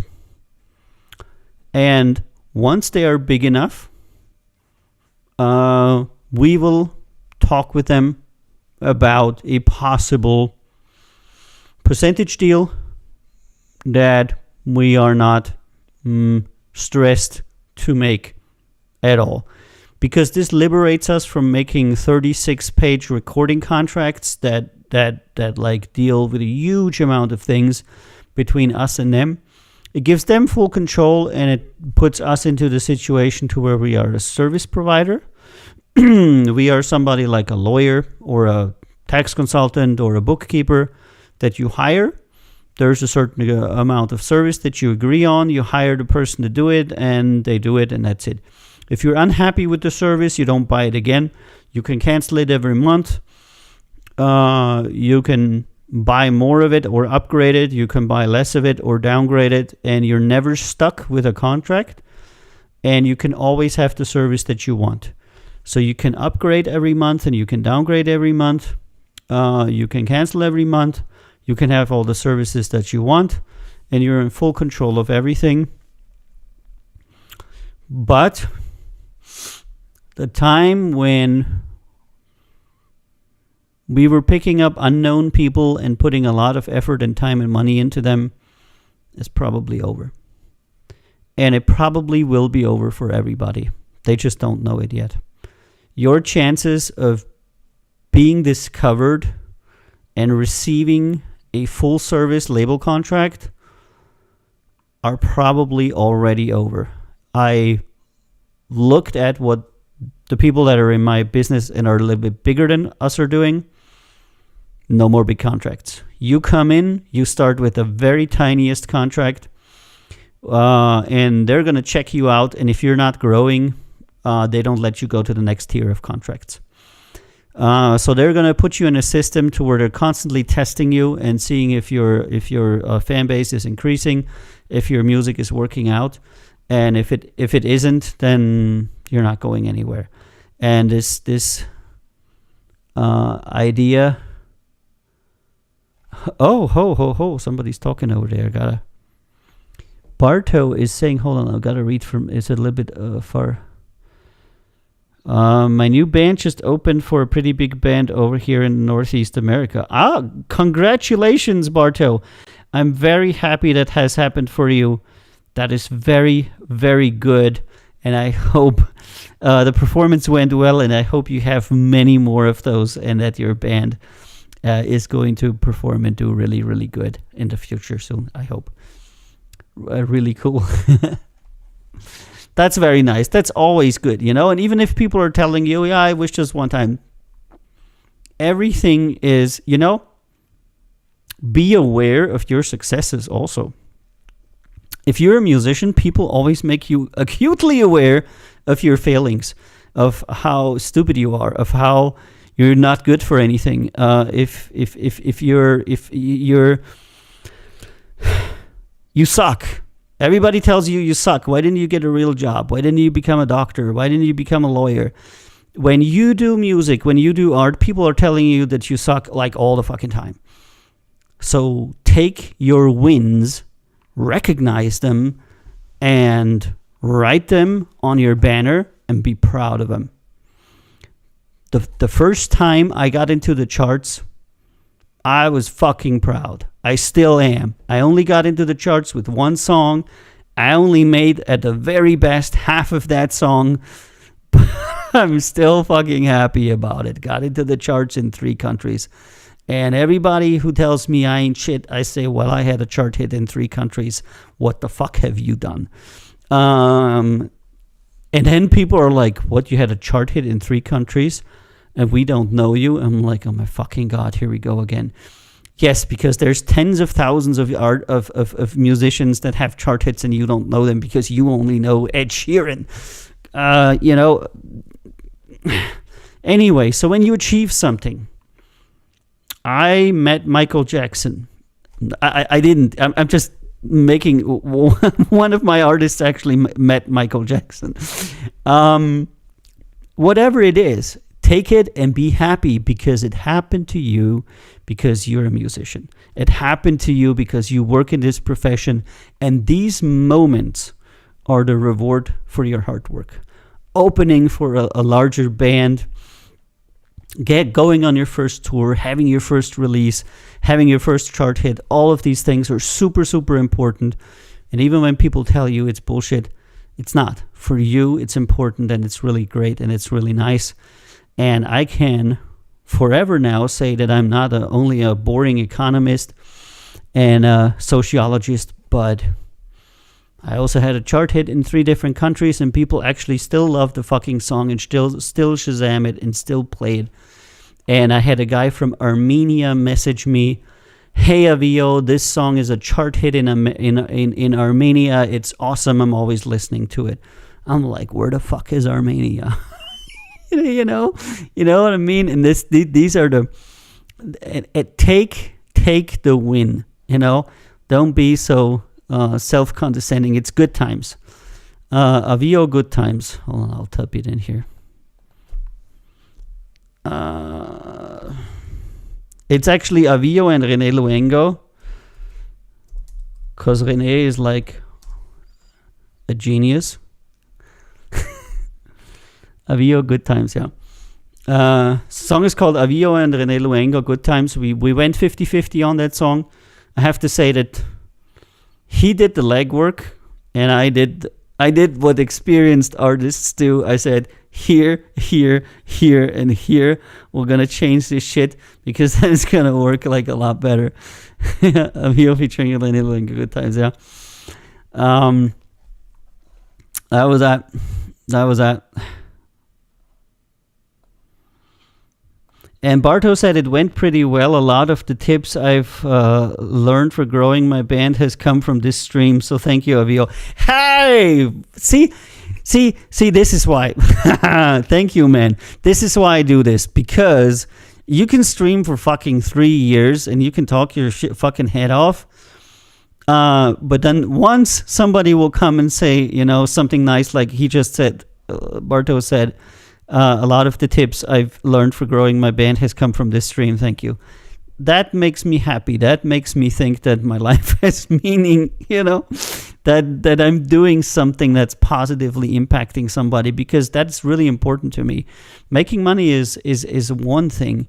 But having a meaningful job, I think, is really important to most people who are creative, who are artists. Rip, I just got an ad again here. Yeah, you gotta pay. So having a meaningful job is really important to me and to others as well. So I'm always happy when somebody says something nice, or when I can actually help somebody because they're listening. So yeah, and this is essentially my thought process over the last months, I have to say. That we're going to move away from these kind of like extensive contracts that tie us together with the artist in a very all-encompassing way, and give the artist access to all of the services at the very beginning, which in all fairness they don't really need, because most of them are mostly struggling with their own progress. And not so much with the fact that they don't have somebody who does sync sub-licensing for them, because they're not at that stage. So I kind of like concocted up a bunch of packages that people can essentially buy from us on a monthly basis that have various services in them that I think that artists needs. And it goes all the way from being essentially a nobody to being somebody who makes a significant amount of money and has a significant operation. It's all put into very clearly wrote out packages that start at a price that I thought before would be too high. But I've also seen that for people that are at the very, very, very, very, very beginning of their career, and they do not even have a tiny amount, it's better to go with self-distribution services like DistroKid or something else, because that is the very bare, absolutely fucking minimum tier that you can do for yourself. And I'm not going to go into competition with DistroKid. That will be dumb. We are experts, and they are, I don't know, the Communist Party. They are the Red Army. You know, they're like 1 million people, and they don't even have guns. You know, it's like the simplest types of service for very little money. Not going to compete with that. So we put together a package, and cheapest package is around $200 a month. And that already has a lot of stuff in it. I think personally, I think it's an awesome deal that gives you as a beginning artist everything you need and really great connections. And then it goes up all the way to like $1,800 a month or so, where you're getting a dedicated, integrated marketing budget and other things, like really advanced stuff that you don't need.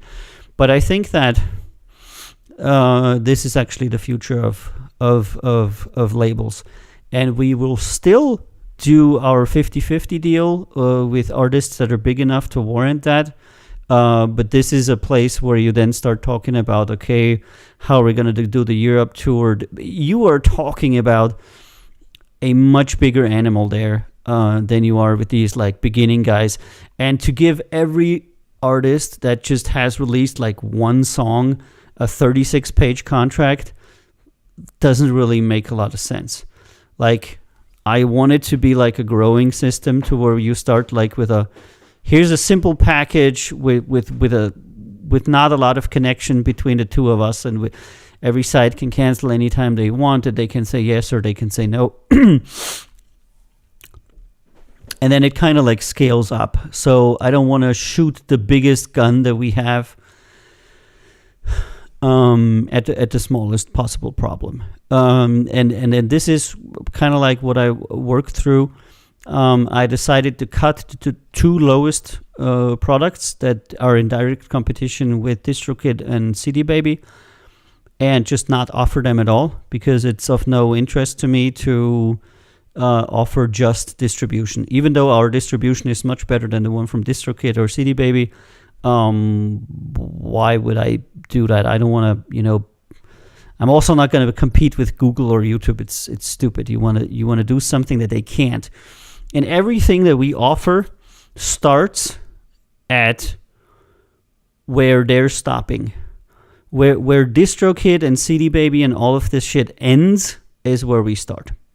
And then we go all the way to the big leagues, to where we're connecting you with TV stations, we're connecting you with top-of-the-line producers, and we're going to get a top 10 producer to make a song for you that you're then going to perform on national TV, because then we have the kind of access and lobbying that we can do that for you.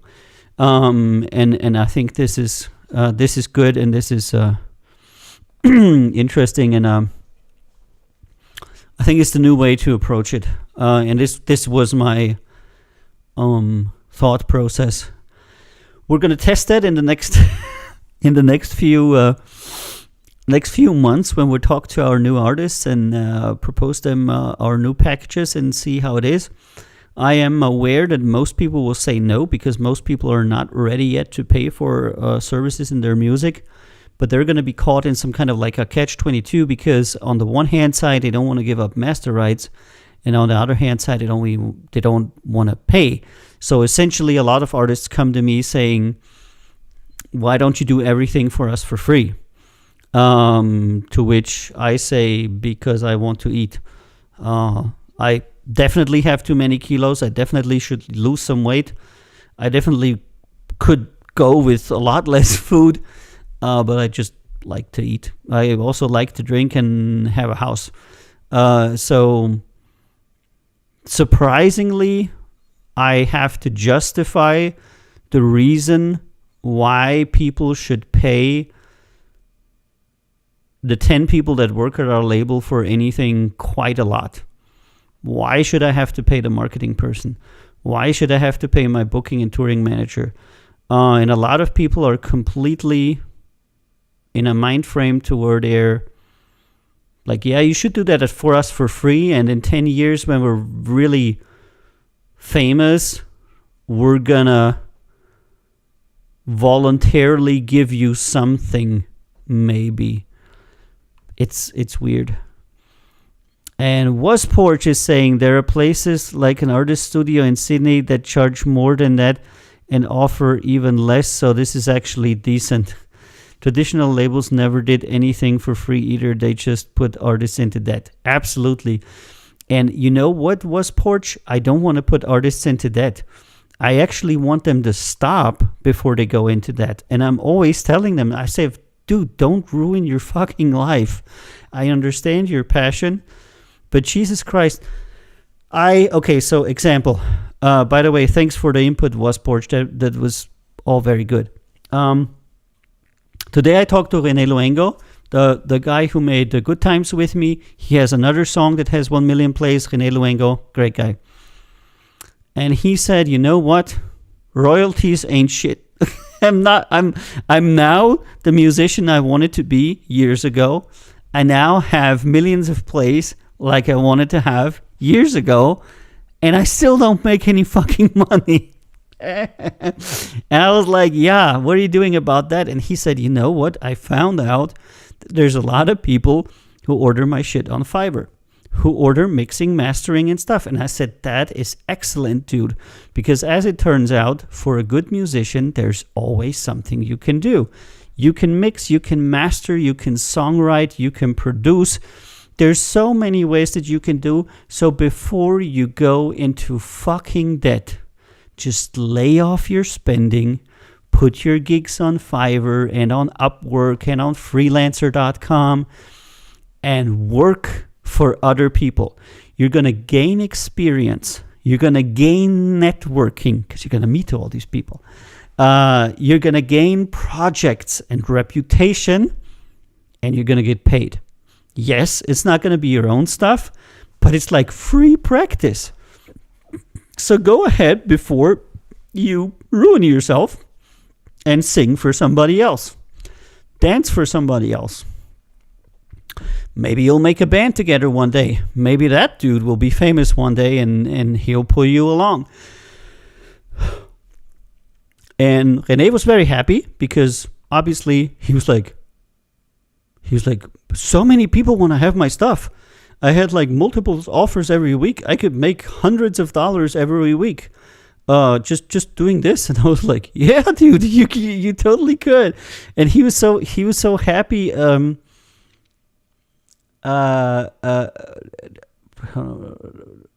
Okay, yeah. He was so happy talking about it, and I said, that is very good, because you are skilled, you're a good producer, you can make songs. You can say, I had a chart hit. You can say, I have songs that have millions of plays. That's all true. And who could they hire that has all that? You have accolades, you have reputation, and you're really good in what you're doing. And everybody who can hire you for $100 for a mix and master is going to be fucking lucky, because they're going to get great service. So what I say to musicians before they go in debt, I said, just do some fucking work. Just put yourself up as something, work in a studio or have your own studio or do something in and around music. You have been, pursuing your musical career for 4 to 5 years. Now just, do some contractual work and I mean, the one criticism that they all have is that they say that they usually work for people who are complete. How can I say that? Like, so the people that pay you as a producer, mixing, mastering, etc., most of the time are not very good musicians. They just happen to be the people that have money. So many times that doesn't go hand in hand. So many times you end up working for people who are indefinitely less talented than you. But you just have to take that in strides. You just have to say, look, I'm happy. I got money. I did a project. I do what I like. I'm not going into debt. And with the $200 I made today, I can buy label services from Avi and Count Zero Records for a month.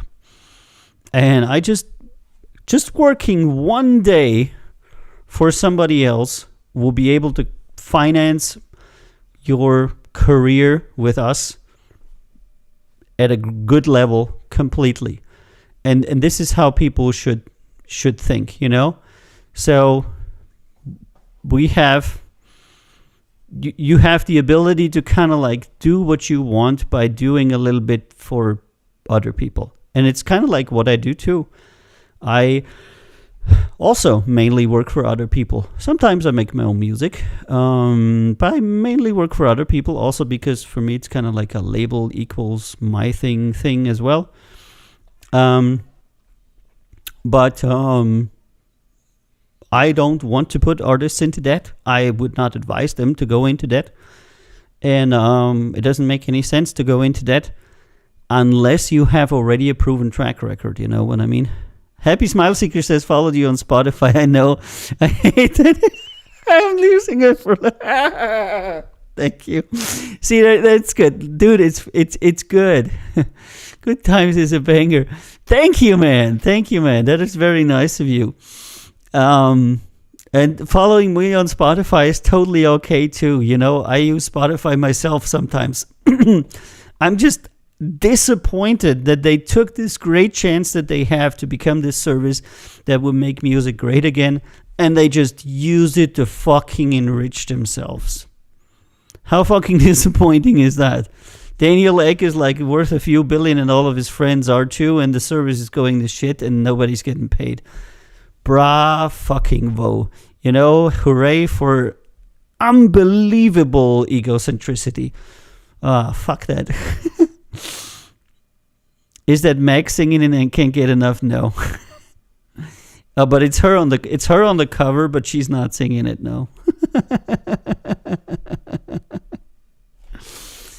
She's not a great singer, and by the way, I am not either. We're both not vocally talented.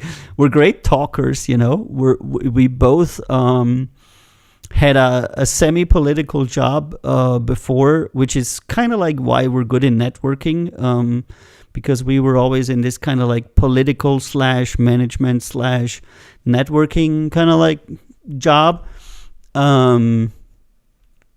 She does dance nice though. Yep. But not really, you know, singing people. We're not really singing people.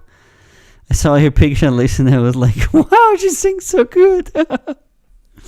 No, I did that to kind of like to say thank you to her. You know, she's supported me all this time, and a lot of people have supported me all this time. You know, like Lottie and Yo-Yo and Scotty and Vani and many other people who have joined the journey of Avi and Record Label Boss at a certain time and have been supporting me.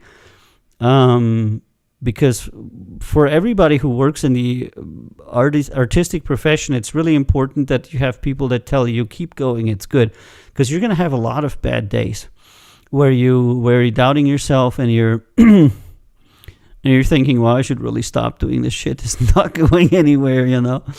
And it's the call I had today with Rene was the same thing, and he was like, fuck, man, I've been sitting in my room for 5 years or for 6 years or whatever he said. You know, it's been a while for him, and I've been making music for 6 years in my room. I've not done anything else. I suffered. I have no money. I have nothing. And I'm like, dude, it's not, you do not have anything. You have achieved musically what 1% of the people make. You have broken the 1 million plays with multiple songs. You've had chart hits in multiple countries. And you're sitting here saying me you haven't achieved anything. And he was like, yeah, but I still have no fucking money. Like, no fucking money. And I said, yeah, I know. And this is why we need to go about this a little bit different, you know. So we have a great idea that we're gonna do. Maybe I'll tell you about that idea. It's like its whole own podcast, but it's essentially the secret project of an artist house, and how I believe there can be a business model in the future for artists that are not broken yet, by enabling them in the professional structure to produce content and to lower their costs.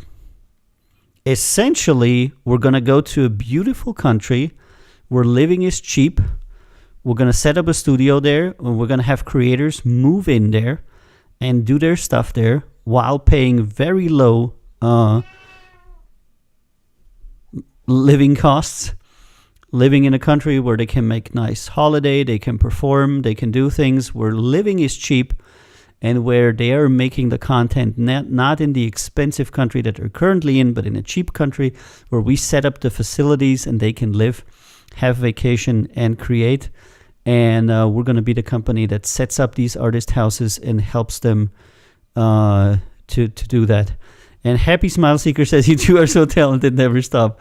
Man, I'm gonna start crying now. I don't know. Yeah. I always say I'm a good musician, but I'm a great manager. But I don't know. I don't know. Maybe it's the other way around. I really don't know. But it's very nice of you to say that, Happy. Makes me happy.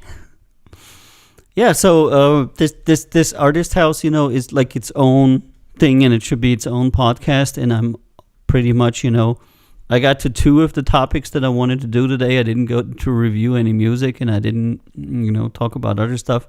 But I think that we have a very good conversation here, and I think a lot of people that are in the creative industry have this on their mind. How is it going to be in the next 2 years? How is it going to be in the next 5 years? And I think that whenever I advise my artists, I need to have a very clear vision of what not only I believe, but for what I have data. Because everybody believes something, you know? Everybody's like, I believe this, I believe that, I believe blah bullshit. The point is that what do you have data for? And I want to develop a business model, and I want to advise people on doing things that I have data for, that I can objectively say this is true. I'm merely conveying information that you didn't have before to you. I'm not giving you my opinion on these things. You can get my opinion too, of course. It's a thing, but basically you want to advise your artists on things that are true. So all of these things that we are doing and that we are proposing, the artist house, the service packages, the focusing on secondary income in and around the music industry, enabling that as a label too, because we are a label, we get a lot of people requesting stuff. Why would I not say to my best producers, why don't you work for me in the studio? We're probably going to open a studio in Croatia, and our most talented musicians are going to be available there for other people to work for them. Musicians, singers, producers, absolutely fucking great deal. Work for us not only as the recording artist that you are, the performing artist that you are, but also in a capacity where you work for other people and you get some money doing that. That way you can finance your career and you can finance your life. And I want to come to a situation to where every artist that works with us has a complete life model of how they can sustain themselves permanently, live a great life, be creative, and every year have the chance to blow up and become famous. And I think this is what you need to offer your artists. You need to offer a long-term perspective and not something to where you say, okay, yeah, for the next 2 months we're going to do this, and then when you're famous, then it's good, and otherwise you're fucked. I think you need to offer a long-term perspective. And when you do that, I think you'll find people that come to you as a label, as a company, as an artist collective.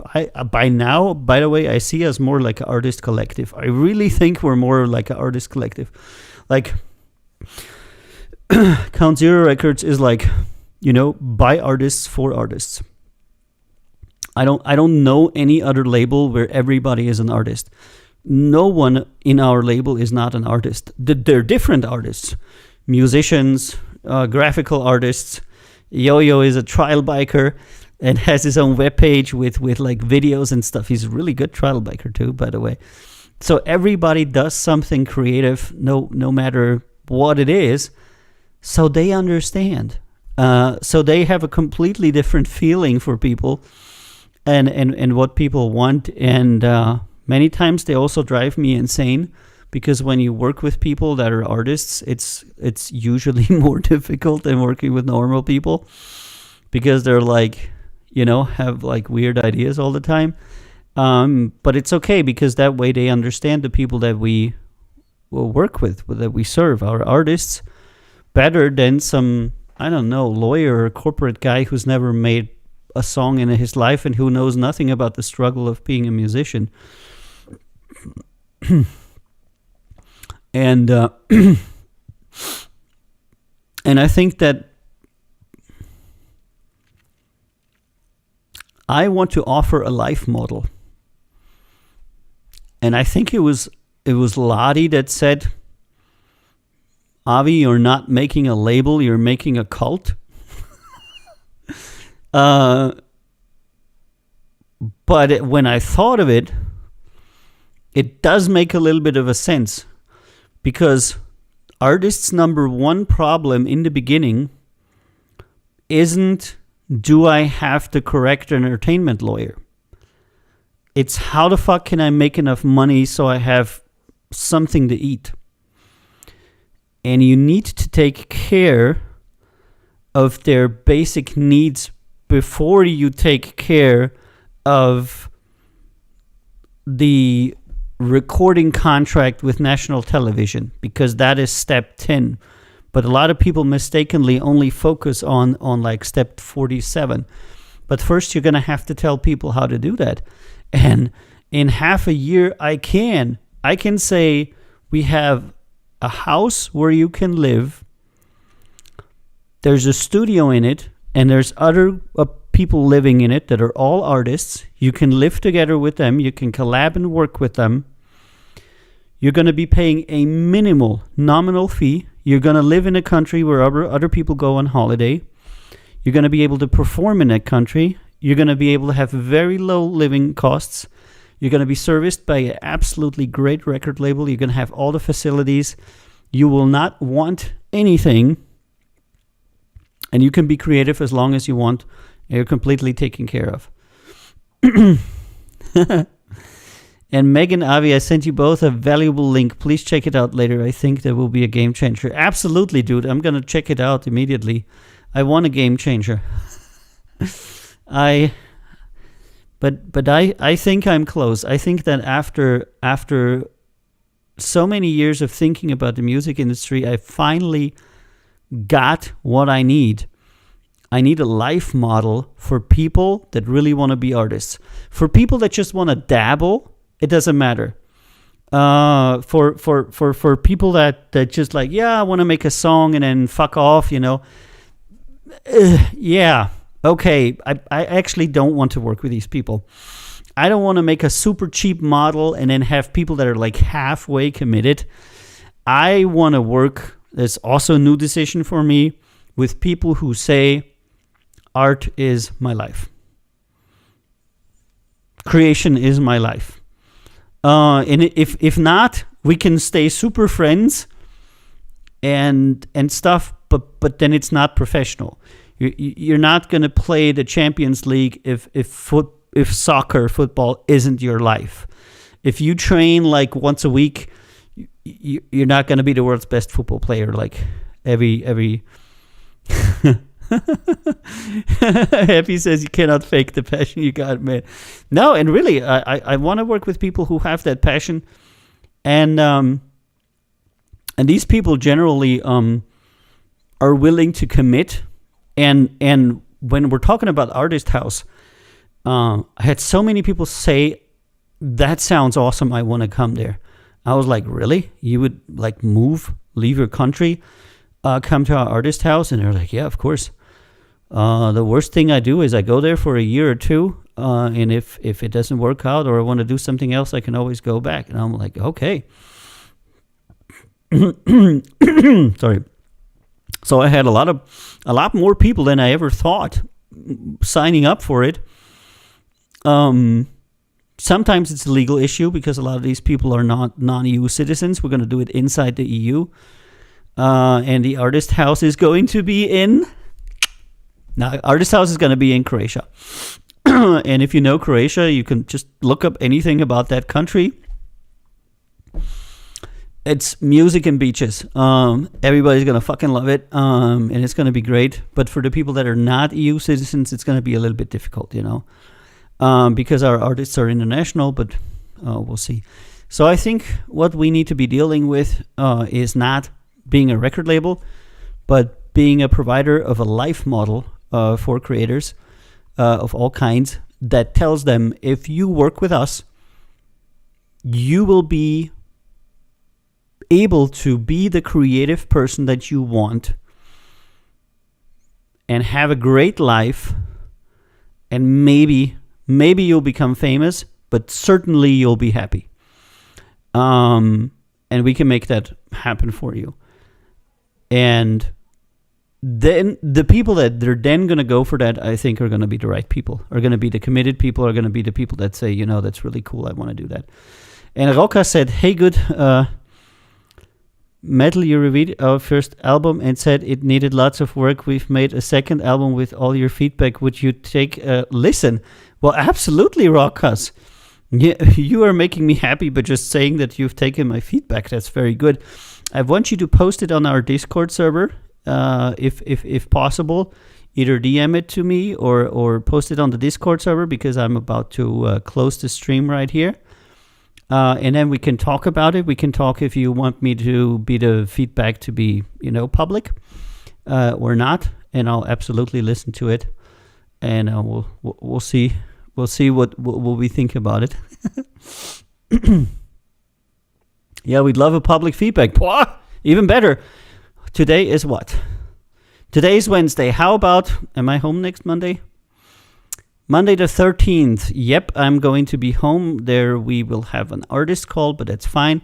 So I could review it Monday on the show, 2000 Central European Time, Rokas. If you post it, I would give you public feedback. You could come on the show and then we can talk about it and we can see what we could do for you. How does that sound? I think that would be great. Yep. Okay, good. Awesome, man. Let's do this, I believe, and I want to say this to Rokas, but I also want to say it in general, and then I'm going to shut the fuck up and go home. Anybody who's willing to learn every single day of his life is going to be successful. And I've been mulling over the direction of the label for months now, and I feel very happy that finally I have mental clarity after talking with so many people, after thinking so much, after reading so much data. And the last 3 months, 4 months, I've learned so many things. Every day, every fucking day, I learn new things. And if you want to be a creative and you learn new things every day, you're going to be successful. And I'm gonna love you. All right, guys, I'm gonna get out of here now. It was a wonderful stream with wonderful people and really cool questions and all kinds of extremely profound stuff. I'm gonna be coming back next Monday with Record Label Boss, the show here. If you want to join me, you can go to recordlabelboss.com/discord, because we have a really cool Discord server, Consider Records Discord server, where you can chat with me when I'm not here. If you are following, please make sure that you're following on the service that you are on, especially if you're on Reddit, because that's changing, so you should probably follow my account. I want to thank you all for being here today. I want to say a special thanks to Happy, because he makes me happy. That was good today. I'll see you all on Monday. And if you want to talk to me before Monday, I'm on the Discord server. That's recordlabelboss.com/discord or conzerorecords.com/discord. It all goes to the Discord server. Or if you're familiar with Discord, you can even search it on the Discord search thingy. I don't know. You can do that. And tomorrow, it's going to be Meg for you. At 1800, she's going to come with Megs Beauty. And she's probably going to do another, I think Dumbo palette is what's currently the thing. So we'll see you tomorrow with the Dumbo palette. And then I'll see you on Monday with the next Record Label Boss. All right. I love you all. Have a good one. And I'll see you soon.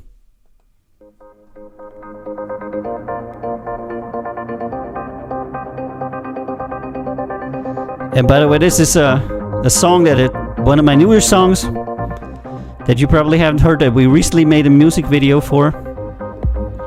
It's called Estoy, and I really like it. I love you all.